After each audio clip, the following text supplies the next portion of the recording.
کی یہ ایک مختصر آیت میں نے تلاوت کی۔ گزشتہ جمعے بھی اسی موضوع کے حوالے سے میں نے سورہ التین کی تلاوت کی تھی کہ اللہ تعالیٰ نے انبیاء کی تعلیمات کو اور شام و حجاز کو اس بات پہ گواہ بنایا تھا، گواہ بنا کے پیش کیا تھا کہ اگر انبیاء کی تعلیمات نہ ہوتی تو انسان نہ رہتا۔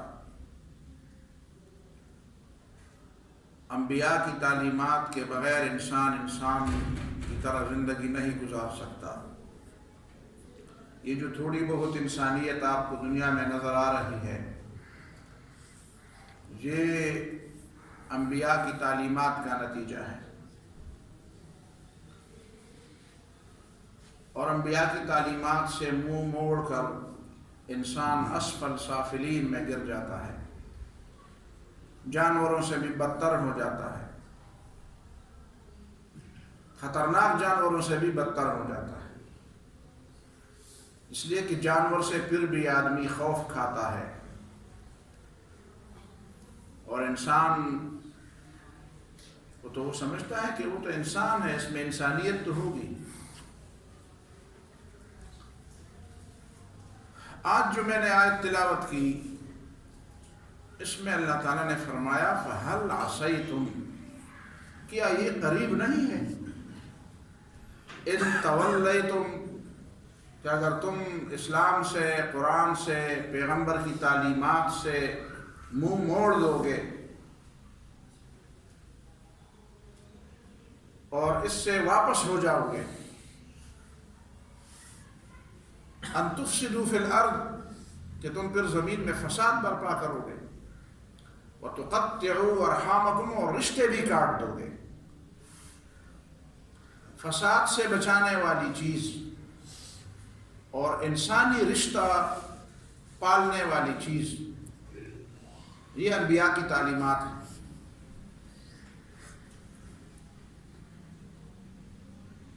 نبی صلی اللہ علیہ وسلم سے پہلے ظاہر ہے کہ چھوٹے چھوٹے گاؤں ہوتے تھے، چھوٹی چھوٹی بستیاں ہوتی تھی، اور ان چھوٹی چھوٹی بستیوں میں ایک دوسرے کے خون کے پیاسے تھے لوگ۔ مدینہ منورہ کوئی اتنی بڑی بستی تو نہیں تھی، اور وہاں پہ صدیوں تک لڑائیاں تھیں۔ کسی کی بات کا ہمیشہ الٹا مفہوم لینا، ہمیشہ منفی پہلو لینا، یہ ان کا مزاج بن چکا تھا۔ غصے میں آپے سے باہر ہو جانا، کسی بھی قانون، کسی بھی اخلاقی اقدار، کسی بھی بندھن کو خاطر میں نہ لانا، یہ وہ کمال سمجھتے تھے، کمال سمجھتے تھے۔ ہمارے ہاں بھی آپ عام لوگوں سے سنے باتیں، وہ قانون توڑنے کو اپنا کمال سمجھتے ہیں، قانون توڑنے کو اپنا کمال سمجھتے ہیں، کسی کو دھوکہ دینے کو اپنا کمال سمجھتے ہیں، کسی کا حق مارنے کو اپنا کمال سمجھتے ہیں، ظلم، زیادتی، بے وفائی، بدعہدی، دھوکہ، اس کو اپنا کمال سمجھتے ہیں، کمال شمار کرتے ہیں۔ فَهَلْ عَصَيْتُمْ إِن تَوَلَّيْتُمْ أَن تُفْسِدُوا فِي الْأَرْضِ وَتُقَطِّعُوا أَرْحَامَكُمْ، یہ جو ہم سنتے ہیں اقتدار کی خاطر، مال کی خاطر، قوت کی خاطر، شہرت کی خاطر، باپ بیٹے کا گلا کاٹتا ہے، بیٹا باپ کا گلا کاٹتا ہے، بھائی بھائی کا دشمن ہوتا ہے، رشتے ناتے، کسی چیز کا کوئی لحاظ نہیں ہوتا۔ ان ساری باتوں کا مداوع، ان ساری باتوں کا علاج اور ان ساری باتوں کا حل ہمیشہ سے اللہ اور اللہ کے رسول کی تعلیمات۔ فَمَنِ اتَّبَعَ هُدَايَ فَلَا خَوْفٌ عَلَيْهِمْ وَلَا هُمْ يَحْزَنُونَ، جو اللہ کی ہدایات کا اتباع کرتا ہے اسے کوئی خوف نہیں ہوتا۔ خوف نہیں ہوتا کا مطلب صرف یہ نہیں کہ آخرت پہ خوف نہیں ہوتا۔ ظاہر ہے دنیا میں آپ کو خوف کیوں ہے؟ جب آپ جانتے ہیں کہ میرا حق ادا کرنے والا کوئی نہیں ہوگا، میرے مال پر تعدی کرنے والا، ظلم کرنے والا، وہ ہر وقت مجھے لتاڑ سکتا ہے، میرے اوپر ڈاکہ ڈال سکتا ہے، میرے جیب پر ڈاکہ ڈال سکتا ہے، میری جان لے سکتا ہے، میرا خون بہا سکتا ہے، میری عزت تار تار کر سکتا ہے، تو آپ کیسے سکون کی نیند سوئیں گے؟ کیسے سکون کی زندگی گزاریں گے؟ سکون کی زندگی آپ تب گزاریں گے جب آپ کو پتہ ہو کہ یہاں پہ حق ادا کرنے والے ہیں، حق مارنے والے، چھیننے والے، حق پہ ڈاکے ڈالنے والے نہیں ہیں۔ استاد شاگرد کے سامنے جھوٹ بولتا ہے، شاگرد استاد کے سامنے جھوٹ بولتا ہے، باس اپنے نیچے والے کارکن کے سامنے اور نیچے والے اپنے اوپر والوں کے سامنے، گاہک اپنے دکاندار کے سامنے اور دکاندار اپنے گاہک کے سامنے۔ یعنی کون سا ماحول ہے، کون سی جگہ ہے جہاں پہ لوگ جمع ہو اور ایک دوسرے کو خطرہ نہ ہو، کسی سے ایک کو دوسرے سے خطرہ نہ ہو کہ وہ مجھ سے جھوٹ نہیں بولے گا، وہ مجھے دھوکہ نہیں دے گا۔ یہ ایک پریشانی ہے، اور لوگ اس پریشانی میں پتہ نہیں کیوں خوش ہیں۔ جو اسلام کی تعلیمات ان کو پریشانیوں سے نکالتی ہے، وہ کہتے ہیں کہ نہیں وہ تو بڑا مشکل بات ہے۔ بھائی یہ صداقت پہ چلنا مشکل کیسے ہے؟ بالکل جس طرح گندگی میں لوگوں کو کچھ مزہ آیا ہو، وہ پرانے زمانے میں کہتے ہیں دہلی کے بازار میں خوشبوؤں کا بازار تھا، دہلی میں اس خوشبو کے بازار سے ایک آدمی گزر رہا تھا، اچانک گزرتے گزرتے گر گیا اور اس کے منہ پر جھاگ نکل آئی اور بے ہوش ہو گیا۔ لوگ دوڑے آئے، کسی نے کہا کسی حکیم کو، اس زمانے میں کہتے پتہ نہیں ہر قصہ اجمل خان حکیم کے پیچھے پڑتا ہے، وہ ہوتا ہے یا کوئی دوسرا تھا، جو بھی تھا باہر کوئی حکیم تھا، واقعی ہوشیار تھا۔ اس کو جب بلایا گیا، اس نے ادھر ادھر دیکھا، اس آدمی کو دیکھا، اس نے کہا گٹر کا وہ گندا پانی لے آؤ۔ لوگ حیران ہو رہے ہیں، بھائی حکیم صاحب گٹر کے پانی سے علاج کا تو ہم نے نہیں سنا تھا۔ نے کہا نہیں نا اللہ، اس کا علاج یہی ہے۔ اور گٹر کا پانی لایا گیا کسی برتن میں یا کسی چیز میں، اور جب اس کے ناک کے سامنے رکھا گیا اور سنگھایا گیا اس کو، آدمی ہوش میں آ گیا، کھڑا ہو گیا، کھڑا ہو۔ لوگ حیران تھے، حکیم صاحب یہ گٹر کے پانی سے علاج یہ کیسے ہوا، یہ کیسے ممکن ہوا؟ یہ آدمی ٹھیک بھی ہو گیا۔ اس نے کہا اصل بات یہ تھی کہ یہ آدمی تھا بھنگی، ساری عمر اس کی گٹر کے ساتھ گزر گئی تھی۔ اب اس کو خوشبو بری آنے لگی، خوشبو نے اس پہ ریئیکشن کر دیا۔ اب آپ کیا سمجھیں گے کہ خوشبو جو ہے وہ بری چیز ہے، وہ لوگوں کو گراتی ہے۔ بھائی جن لوگوں کی ساری عمریں گندگی میں گزر جاتی ہیں، ان کو اچھی باتیں بری لگتی ہیں، جس طرح اچھے لوگوں کو بری باتیں بری لگتی ہیں۔ کسی صاف و شفاف ذہن والے، کسی صاف دل والے، کسی صاف مزاج والے آدمی کے سامنے آپ گالی دیں گے، بری حرکت کریں گے تو اس کو تکلیف ہوگی، اس کو اذیت ہوگی۔ جبکہ کچھ لوگ اس میں بڑے خوش ہوتے ہیں، ایک دوسرے کو خوش کرنے کے لیے ایک دوسرے کو گالیاں دیتے ہیں۔ یہ مزاج کا اور افتاد طبع کا اور تربیت کا فرق ہوتا ہے، ماحول کا فرق ہوتا ہے۔ ہمارے لوگ گٹروں جیسے غلاظت میں زندگی گزارنے کے عادی ہو گئے ہیں۔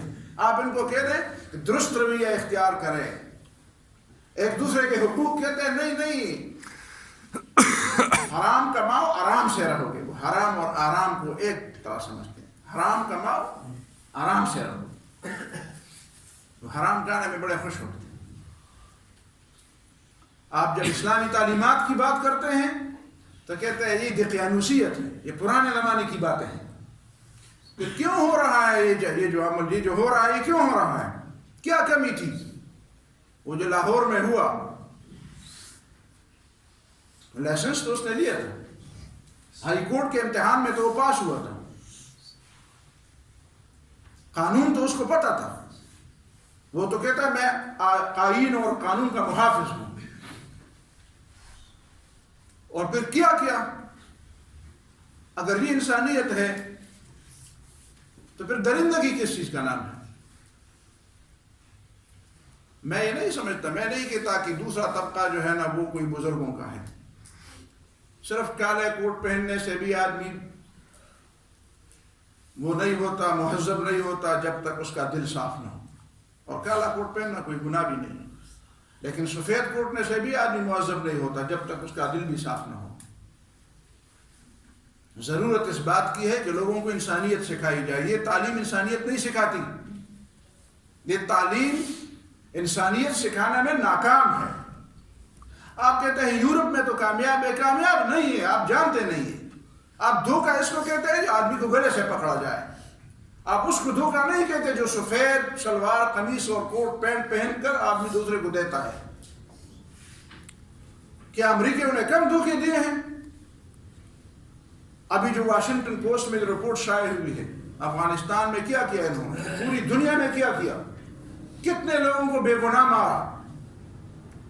یہ دھوکہ نہیں، یہ امریکی تعلیم یافتہ ہے، یہ ان پڑھ ہیں.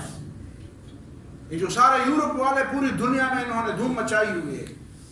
مسلمانوں کے اوپر جو ڈاکے ڈالے جا رہے ہیں، مسلمانوں کو قتل. یہ عراق میں جو بچے 5 لاکھ بچے، 10 لاکھ سے زیادہ عام لوگ یہ جو مارے گئے، کس گناہ میں مارے گئے؟ یہ افریقہ کے جو لوگ مارے جاتے ہیں کس گناہ میں مارے جاتے ہیں؟ افغانستان کے لوگ کس گناہ میں مارے جاتے ہیں؟ یہ دھوکہ نہیں ہے، یہ فراڈ نہیں ہے، یہ بد تہذیبی نہیں ہے. وہی تعلیم ہے نا، وہی تعلیم ہے. کسی علاقے میں کون سی شکل اختیار کر دیتی ہے اور دوسرے علاقے میں کوئی دوسری شکل اختیار کر دیتی ہے. فطرت تو اس کی ہے، غاصبانہ ظالمانہ فطرت ہے اس کی. فَهَلْ عَصَيْتُمْ إِن تَوَلَّيْتُمْ أَن تُفْسِدُوا فِي الْأَرْضِ وَتُقَطِّعُوا أَرْحَامَكُمْ. تم اس کے قریب ہو کہ اسلام سے منہ پھیرو گے تو فساد برپا کرو گے. فساد سے کوئی روکنے والی آپ کی ڈگری، آپ کی تعلیم، آپ کے بڑے بڑے عہدے، آپ کے بڑے بڑے ادارے، آپ کے بڑے بڑے نام آپ کو نہیں بچا سکتے جنگلی بننے سے، دوسرے کے حقوق غصب کر اس پہ ڈاکے ڈالنے سے، انسانیت کے خلاف جرائم کا ارتکاب کرنے سے نہیں بچا سکتے. بچائے گی تو پیغمبر کی تعلیمات بچائے گی، اس پہ عمل بچائے گا، وہ تربیت بچائے گی. کئی مسائل ہیں، کئی باتیں ہیں. افغانستان میں جو مجاہدین اور امریکیوں کے جو مذاکرات ہو رہے ہیں، وہیں پہ مجاہدین کے جو کمانڈر ہے، 12 کمانڈروں کی ٹیم ہے، انہوں نے انکار کر دیا، ہم ان سے مذاکرات نہیں کرتے. یہ بات نہیں جانتے، یہ صرف ایک بات جانتے ہیں، وہ ہے جہاد کی بات. کہتے ہیں اب ان کا حوصلہ ویسے بھی گر چکا ہے، ہم ان سے بات نہیں. اپنے وہ جو قطر مذاکرات والے ٹیم ہے ان کو بتا دیا ہے کہ ہم ان سے بات نہیں کریں گے. آپ تو نہیں لڑتے ہم ہیں. تو میدان کے 12 کے 12 کمانڈر ہیں، اور 12 کے 12 کمانڈروں نے کہا نہیں ہم ان کو زور قوت کے بازو پر بگائیں گے. توحید کے نعرے سے، اللہ اکبر کے نعرے سے، جہاد کے نعرے سے ہم بگائیں گے ان کو. کہتے ہیں نہ کرو مذاکرات، نہ کرو مذاکرات. یہ ایمان کی ایک مٹھاس ہے، ایمان کا ایک لذت ہے. اللہ کے دین پہ قائم رہنے اور جمے رہنے اور ڈٹے رہنے کی ایک لذت ہے. اس لذت سے لوگ محروم ہیں. اس لذت سے اپنے آپ کو دوبارہ آشنا کرنے کی ضرورت ہے. پوری دنیا میں پتہ نہیں کتنی دفعہ اللہ تعالیٰ ہمیں موقع دے رہا ہے. ہندوستان میں آگ لگی ہوئی ہے، پورے ہندوستان میں. خود انہوں نے ایسا قانون بنایا مسلمانوں کے ساتھ امتیازی سلوک کا کہ وہیں پہ ایک آگ. آسام میں تو وزیر اعلیٰ کا گھر لوگوں نے جلا دیا، وزیر اعلیٰ کا گھر جلا. پوری دنیا اٹھ کھڑی ہوئی ہے کوئی اس سے فائدہ اٹھانے والا؟ ہے کوئی اس سے فائدہ اٹھانے والا؟ یہاں پہ مدارس کے بارے میں بات بار مدارس کی، یعنی مدارس کے نصاب میں تبدیلی، مدارس کے نصاب میں تبدیلی. اب مدارس کے علماء ذرا اٹھ کھڑے ہونا کہ بتائیں یہ کیا ہے. ان کا نصاب تو ٹھیک ہے نا، ان کا نصاب تو ٹھیک ہے. وہ جو پولیس کی گاڑی جل رہی تھی اور ایک اس پہ کھڑا ہوا ہے اور دوسرا ساتھ ہے، وہ ساتھ والا آپ جانتے ہیں کون ہے؟ معلوم کر لے وہ کون ہے، ذرا معلوم ہونا چاہیے. میں تو جانتا ہوں. ہاں، یہ کام اگر کوئی داڑھی والا کرتا، مدرسے والا کرتا، پگڑی ہوتی سر پر، تو پھر کیا ہوتا؟ پھر آپ جواب دے سکتے تھے. مسجد میں جاتے ہوئے بھی آپ ڈرتے. یہ کس تعلیم میں، کس نصاب میں، کس کریکلم میں تبدیلی ہونی چاہیے؟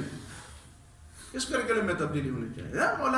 یہ علماء دنیا سے یہ کیوں نہیں اٹھتے؟ جرأت مندانہ اظہار کیوں نہیں کرتے؟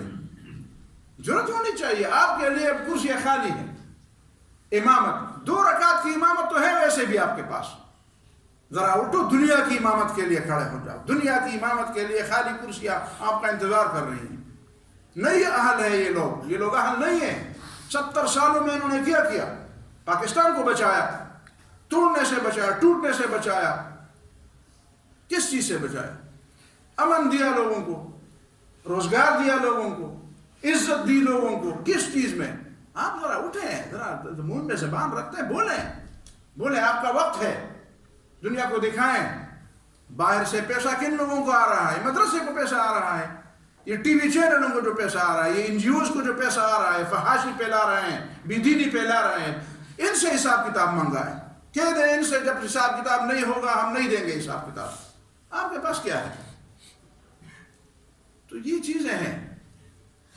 بہرحال میں یہ تو نہیں چاہتا کہ کوئی نیا جھگڑا پیدا ہو جائے، لیکن ویسے میرے ایک دوست نے مجھے لکھا کہ لاہور کے ڈاکٹروں کو اور لاہور کے اسپتالوں کو، لاہور کے وکیلوں کے علاج سے انکار کرنا چاہیے، تب یہ لوگ ٹھیک ہوں گے۔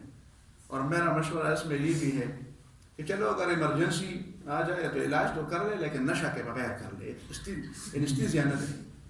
نشہ ان میں کافی ہے، قانون بھی ان کے ہاتھ میں ہے، یہ جج بھی ان سے ڈرتے ہیں، جج ان کو کمروں میں بند کرتے ہیں، پھر ان کو کوئی سزا بھی نہیں ہوتی۔ یہ کون سا طریقہ ہے؟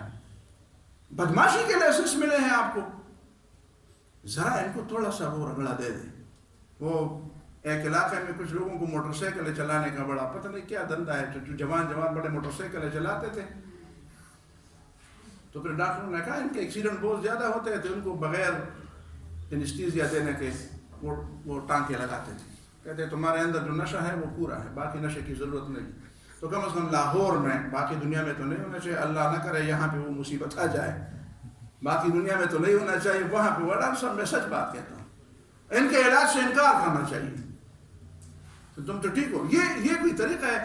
دلوں کے مریض وہاں پہ مریض پڑے ہوئے کہتے ہیں اسٹنٹ لگوانا ہم سمجھائیں گے۔ تم اسٹنٹ لگوانا تم نہیں جانتے، اسٹنٹ لگوانا جو جانتے ہیں، تمہیں بھی کل ضرورت پڑے گی، تم بھی اسٹنٹ لگوانے کے لیے ادھر جاؤ گے۔